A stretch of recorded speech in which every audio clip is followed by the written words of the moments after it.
په سوشل میډیا باندې مې یو خبر واورېدو چې ډېر ښکلی خبر دی، ډېر د خوشحالۍ خبر دی.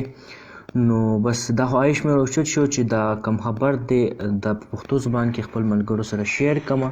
او خپل ملګرو ته یې ورسوم چې زما څومره سبسکرایبر دی هغې ته یې ورسوم او د هغې نه د هغې په پښتو زبان کې آګاه کړم. نو خبر دا دی چې حمزه علي عباسي الحاور سره یې د واده کولو فیصله وکړه چې نکاح یې په 25 تاریخ باندې ده انشاءالله او دعوت ولیمه یې په 26 تاریخ باندې ده. حمزه علي عباسي خو به تاسو پیژنئ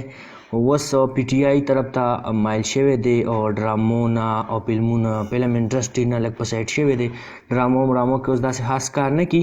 خو د ټولو نه مشهور ډرامه یې دا پیار افضل او داسې په فلمونو کې هم یو څو ښکلي فلمونه دي او د الحاورس ډراماس چې تراوتې ده او په ډراماس کې ډېر زیات خپل نوم پیدا کو. نن سبا یو ډرامه چلیږي په ټرینډینګ کې انا ډرامه چې دا دې پکې نوم آیزا دی او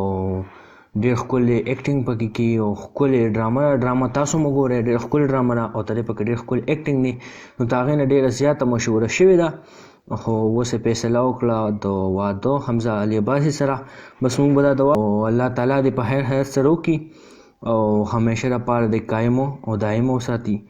او الله پاک دې ولله دا چې کوم نوې زندګي شروع کیږي دا دې ولله په ښه وخت سره تېره کړي. چېرې تاسو ته زما ویډیو خوښه شوي